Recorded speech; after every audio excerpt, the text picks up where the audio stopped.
दोस्तों, मेरा नाम प्रतीक है और मैं जो आपको ये घटना बताने जा रहा हूँ वो मेरे साथ आज से लगभग 15 साल पहले घटी थी।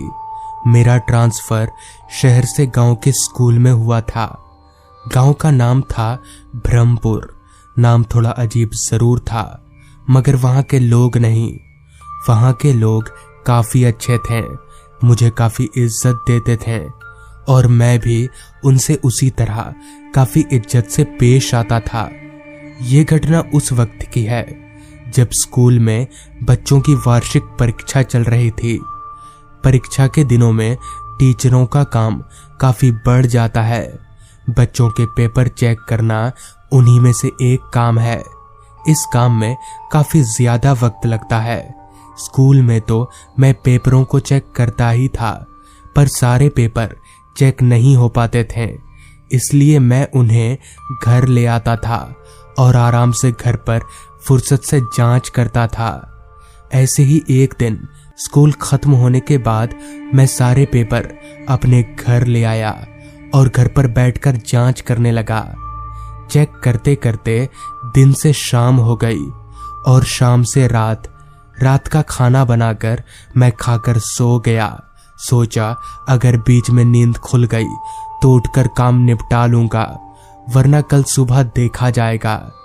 क्योंकि मैं काफी थका हुआ था, जिस वजह से नींद ने कब मुझे अपने आगोश में ले लिया पता ही नहीं चला।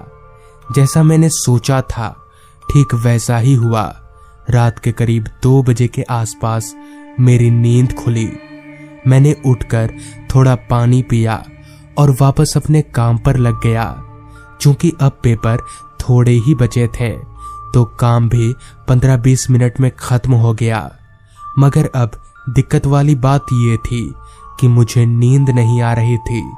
बिस्तर पर लेटकर आंख बंद करके सोने की कोशिश भी मैंने की, मगर नींद ने मुझसे अपना किनारा ही बदल लिया था। मैंने सोचा वैसे भी नींद तो आ नहीं रही है, क्यों ना बाहर चलकर थोड़ा टहल लिया जाए, दिमाग फ्रेश हो जाएगा। यही सोचकर मैं घर से बाहर निकल आया। बाहर सन्नाटा इतना ज्यादा था कि लग नहीं रहा था कि इस गांव में मेरे अलावा कोई रहता भी है। पर क्योंकि रात के 2:30 बज रहे थे तो जाहिर सी बात है सन्नाटा तो होगा ही। और कहीं ना कहीं ऐसा इसलिए भी था क्योंकि मेरा घर बाकी घरों से थोड़ा अलग होकर था। खैर, मैं समय ज़ाया ना करते हुए चलने लगा।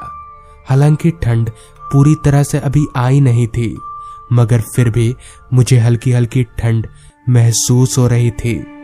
इस तरह के शांत माहौल में रहना मुझे काफी अच्छा लगता है और मुझे काफी सुकून मिलता है। कहीं किसी के भी घर में से कोई हलचल की आवाज नहीं आ रही थी। कहीं दूर से कोई ट्रेन हॉर्न मारती हुई गुजर रही थी, जिसकी आवाज मेरे कानों में साफ तौर पर गूंज रही थी।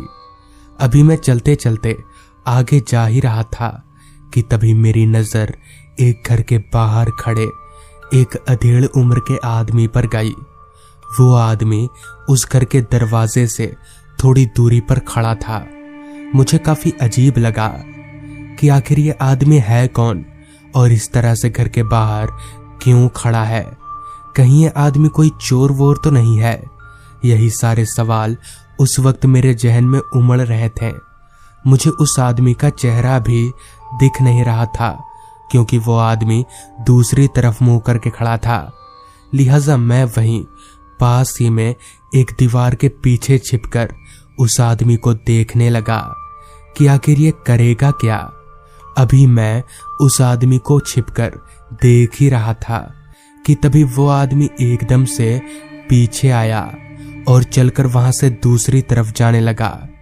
इस दौरान मुझे उस आदमी का चेहरा भी दिखा, मगर मैं उसे पहचान नहीं सका। कहीं ना कहीं मुझे दाल में कुछ काला लग रहा था। लिहाजा मैं चुपके चुपके उस आदमी के पीछे पीछे जाने लगा, क्योंकि मुझे देखना था कि यह आदमी जाता कहाँ है। मैं धीरे धीरे दबे कदमों के साथ उस आदमी के पीछे पीछे चले जा रहा था। वो आदमी गांव का रास्ता छोड़ अब जंगलों की तरफ जा रहा था।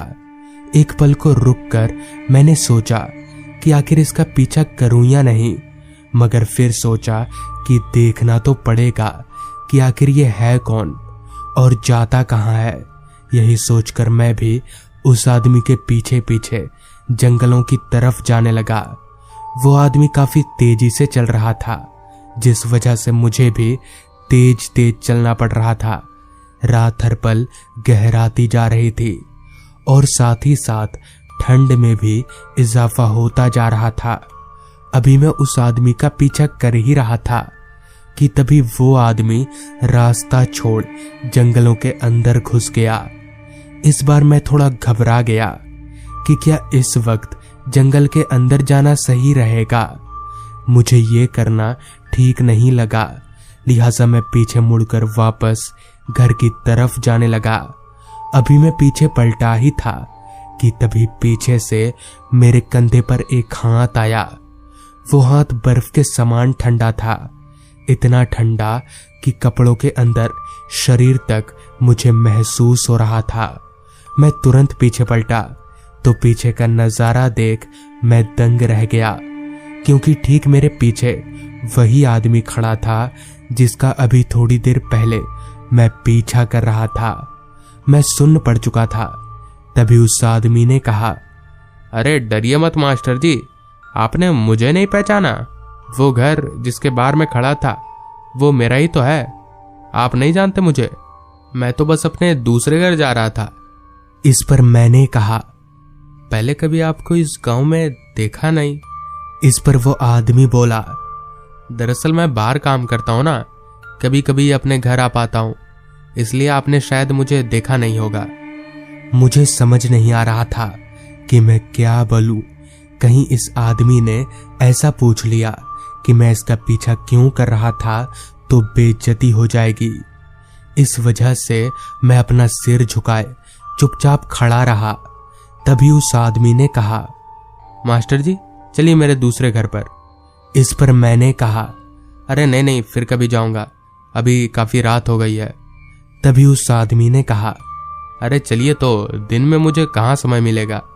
मुझे काफी अजीब लग रहा था। जिस आदमी को मैं जानता नहीं हूं उसके घर जाना मुझे ठीक नहीं लग रहा था, मगर वो आदमी इतनी जिद कर रहा था कि मुझे उसकी बात माननी ही पड़ी।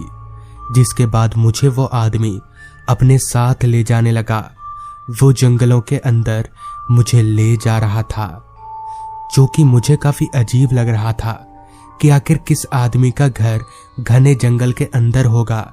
मगर मैं कुछ ना बोलकर उस आदमी के साथ साथ चले जा रहा था। चलते चलते अब हम जंगल के काफी अंदर आ चुके थे, मगर अभी तक ना तो मुझे कोई आदमी नजर आ रहा था और ना ही कोई घर। वो आदमी मेरे कंधे पर हाथ रखकर मुझे लिए जा रहा था। अभी हम लोग आगे बढ़ ही रहे थे कि तभी मेरी नजर सामने शमशान पर गई। जी हां, शमशान। जंगल में इधर एक शमशान भी था। वो आदमी मुझे लेकर शमशान की तरफ जाने लगा, जिस पर मैंने उस आदमी से कहा, इधर कहाँ? ये आपका घर थोड़ी है, ये तो शमशान है ना।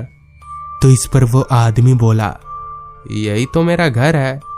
इतना बोलकर वो आदमी अंदर की तरफ जाने लगा और आगे जाकर हवा में धुआं हो गया। मेरी तो पैरों तले जमीन निकल गई।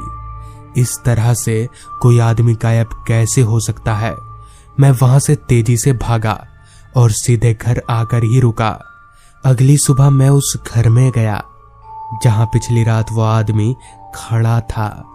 उस घर में जाकर मैंने उस घर के लोगों को पूरी बात बताई तो उस घर में रहने वाले एक लड़के ने बताया कि दरअसल वो आत्मा उसके पापा की थी।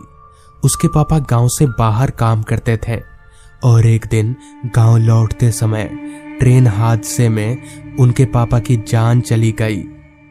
तो दोस्तों, ये थी आज की कहानी। अगर आपको ये कहानी पसंद आई हो तो चैनल को जरूर सब्सक्राइब कर लें। तो मैं आपका दोस्त आर्यन जल्द ही मिलूंगा आपसे ऐसी ही एक कहानी के साथ।